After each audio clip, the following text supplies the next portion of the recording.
Happy Thursday, everybody. I'm all geared up here to talk about posts, and figured posts are same as hitching posts. So we might as well hitch our wagon. So I got into my cowboy gear for today. A little shout out to your co-editor, Stacy in Montana. This is one of my Montana gear that I wear when I'm out west riding. But let's talk about posts and cores, because I think those go hand in hand. So I'll let you lead off, Pam. What are you using? Let's start off with the post material. Oh my goodness. Well, I'm kind of old school, and if we haven't established that by now, I'm pretty old school. So I don't actually use a lot of posts. If I'm desperate and I need to make a post, I'm a cast post girl. I can't help myself. And I know that there's pros and cons to everything, so don't hate me out there. So for me, it's either no post or a cast post, but for the most part, I'm a no post. Right. Do you hold to the rule that the vast majority of the time posteriors don't need a post, while anteriors typically do need a post? I hold to the philosophy that if there's that little tooth structure that you can't create a crown preparation that satisfies the fundamentals that you need to have for a successful crown prep, I will opt for maybe crown lengthening so that I can get enough tooth structure. But if there's just simply not enough tooth structure, I would rather preserve the bone, save the tissue, and go with an implant. There are times, and it's rare, that I will move forward with a post, but if a tooth simply becomes symptomatic, there's enough tooth structure, I'm just going to move forward with a core buildup and not add the post to the mix. Okay, that's good. So you talk about preservation of tooth structure, and that's a conversation that if you're not doing your own endodontic therapy, I think you need to have with your endodontist, because sometimes they make their access so large, especially in an anterior, where they're diminishing the amount of dentin and root structure that we have left, so that when you're putting in a post, whether it's cast or whether it's a prefabricated post, and you add in the mix a cement or a bonding agent, a bonding resin in there, you're putting a lot of force where there's not a lot of tooth structure. So I think you need to have a conversation with whoever's doing the endo to make sure they leave you a lot of structure, or as much as possible. Yeah, and that's just it. I feel like the tooth is already so compromised. If endo is going to further kind of weaken the root structure of the tooth, I just feel like, I want I'll just actually step back and say that I'm pretty awed by a lot of the dentistry that I've seen in the course of my life as a hygienist and then buying a practice. There are restorations that rival me in age, and it's pretty incredible. And I strive to have my dentistry last that long. And for me, it comes down to the initial treatment planning. So if I don't have enough tooth structure, I mean, obviously we can always jump in and add a post and a core if, to buy the tooth more time, if you will. But if that tooth is that compromised, patients will often say, I'd rather spend the money on something that's going to last me much longer, and will opt for a dental implant. So I don't want to sound too anti-post, because I do place them once in a while, but it has to be a very specific case. Okay, so I probably I don't do cast posts. I did them. I just don't do them anymore. I will use a lot of the prefabricated posts, and I still like my flexi post because of the way it compresses in as you seat it. I like the fiber posts even better, right? Not even better, but comparably. In particular, one that just came out, the ILUMI post, which was the first fiber post that I've actually seen where it does transmit the light down the length of the fiber post. And when you're bonding this post in, and remember, cast posts really are cemented in, and fiber posts are resin bonded in. So you need to photo cure at the apical end of that post. The other problem that I've seen with posts is, I know in dental school they taught us your post should go to the apical third of the tooth. And where we get a lot of post failure typically is at the apical third. And again, it goes to the taper of the root structure and the pressure that's being applied internally. And that's why a lot of times post-operatively you'll see what we call a lateral blowout, or where the fracture occurs you'll get a lateral periapical pathology on radiograph. I typically have followed the engineering principle that the length of your, or the height, I mean, how do I say this? The length of your post should be so that the ferrule or the core material above is equal to or slightly greater than the height you wish to create. So pretty much I'm going to keep my post at about halfway down the root. And I have found there's been a diminution of lateral blowout. I have a lot more tooth structure to work with in terms of allowing for me to get this post in. But yes, I do like my fiber posts, and I will use them quite often. And everybody thinks that's to hold the core. No, actually, it's like a rebar. It's for internal reinforcement and to create more surface area.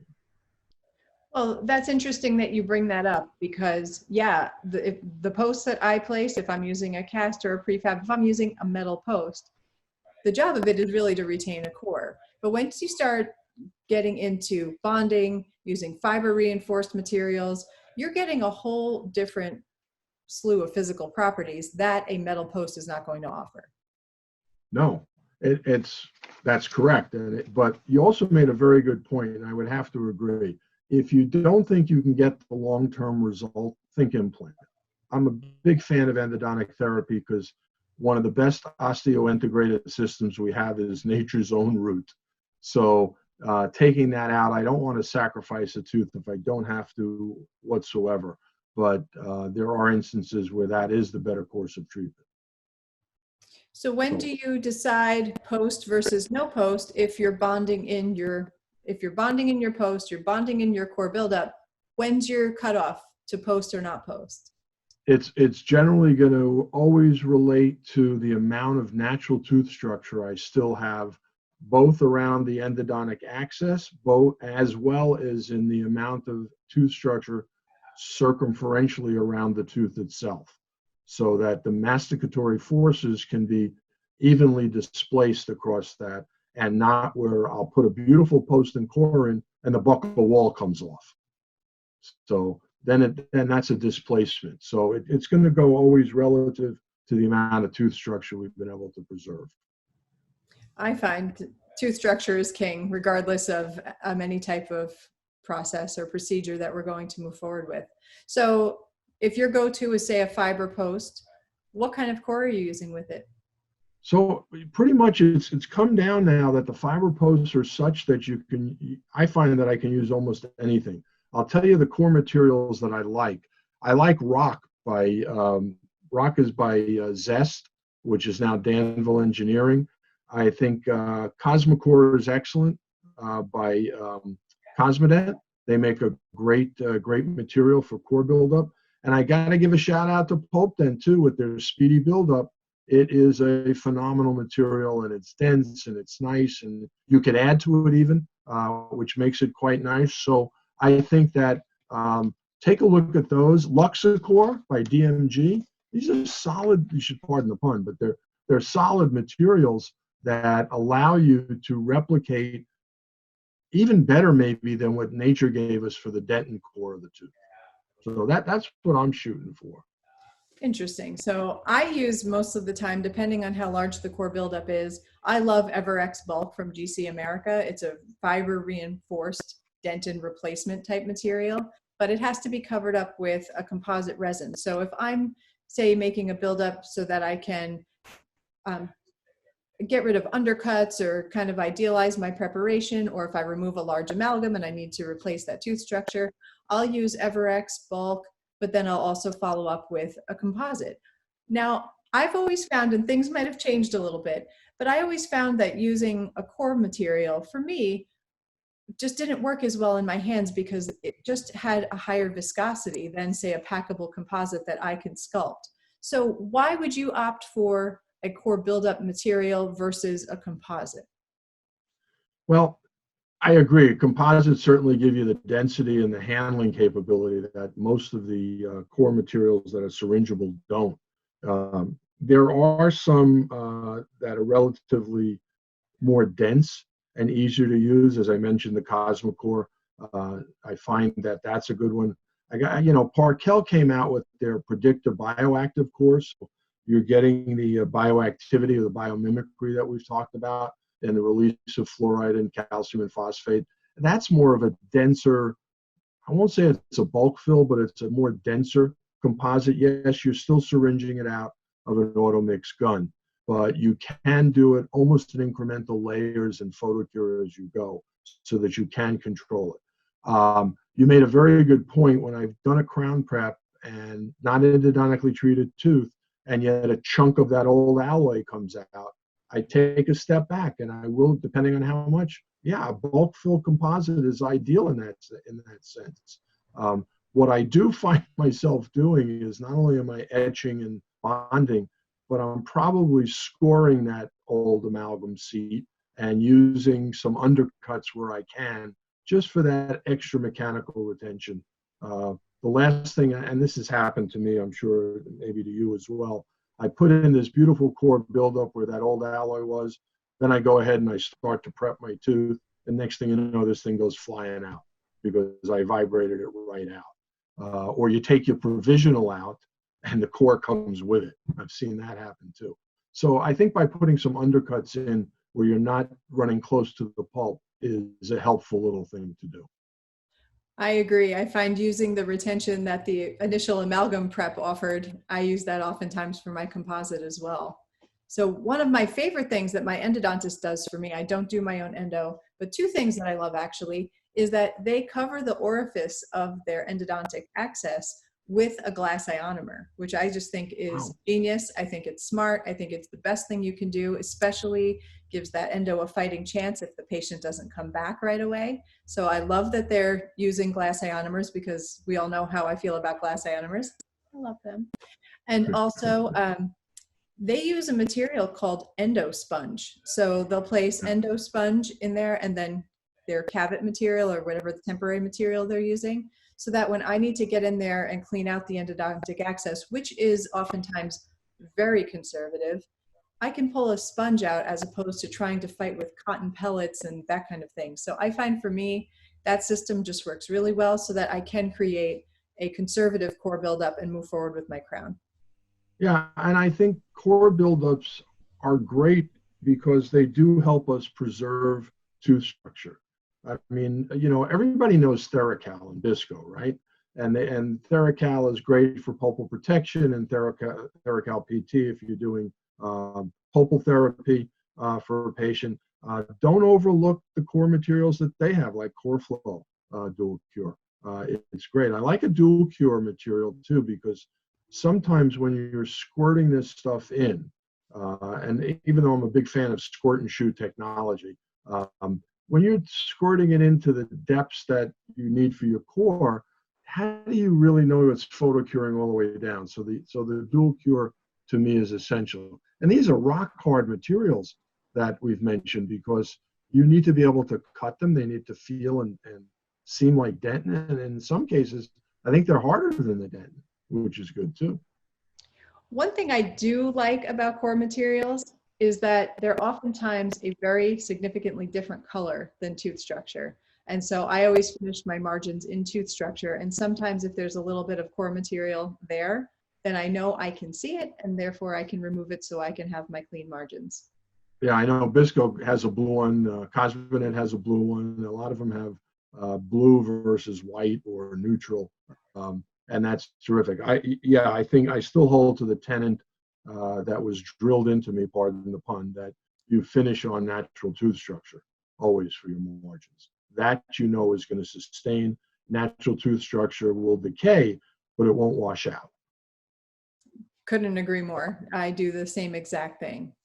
So am I missing anything? Is there something? Oh, what about, I have an idea. Let's talk about, you're going to place your fiber core. I'm assuming you're going to place some sort of bonding agent and sometimes some difficult to reach areas. What do you do if there's some areas that you're not quite sure if your curing light's going to get down all the way down, or how do you address that? How do you manage that? Well, try and get any angle I can to try and get my light down. We talked about lights on another broadcast, and Again, it goes to how much direct collimation your light has and how much penetration it's going to get. But if you're not 100% sure, then that's certainly an indication for a dual cure material, because if you can't reach it, at least it's still going to cure on its own. And the trick to that is making sure you've isolated and keeping the area dry, or that famous term, slightly moist. Yes. Does not mean a puddle of saliva. Yeah, get in but there. that's how I'll try and ensure it. Is, you know, you've said it and I've said it a gazillion times. You got to read the IFUs and you got to know your material and know what it's capable of doing. So and follow the instructions. If it says that your core material is only placed in a 3 millimeter or 4 millimeter or 5 millimeter increment, follow the instructions. Take your perio probe and know your depth going in, and sort of have in your mind's eye where you are. 100% agree. I always measure my preps so I know how many increments I need to get in there and do. Well, one other point, and I don't have a lot of experience with this, so you might be able to share this with our audience. Say you are placing a blue colored buildup material on a tooth, but planning a lithium disilicate crown. Is the blue going to shine through? Is that something we have to think about before we place the buildup, or are there sometimes those, oh, the tooth looks a little blue experiences after you try to insert? Well, so if I know, it goes to treatment planning. If I know I'm going to do a lithium disilicate or something where there's even a potential for that, I don't want the opaquing to be left to the laboratory. I frankly will not use a blue material in those cases. I will use, and it can go conversely the other way. You can get a too white of a core material. That's why I like when they call it a, quote, universal or a natural core material. Then it'll respond well with the opaquing that the laboratory will do, or what you'll build in. If you're doing a crown that you're milling in the office and you have a monolithic block, that's a bit of a problem. On the other hand, if you use some of the blocks from Ivoclar, which have gradients built into them, then I think, frankly, it's less of an issue. But again, if I know I'm going to go in that direction, I'm not going to do the blue core or any differential color. Great point. It sounds to me like when it comes to posts and cores and planning your foundation materials, treatment planning is really where it's at. And it's really kind of the fundamental to what helps you make your clinical decision tree a successful one. It is the fundamentals to dentistry. So hopefully we've given some people some insight into somewhat two different philosophies, but in the end, the philosophy is the same: preservation of tooth structure, making sure we can get a very good, long-lasting outcome for the patient, and providing a service that will restore form and function to the patient's dentition. And with that in mind, I'm going to saddle up and I'm going to head out to the range, and I look forward to seeing you next Thursday. I look forward to it too. Have a good time. See you later. You bet. Take care now. Bye.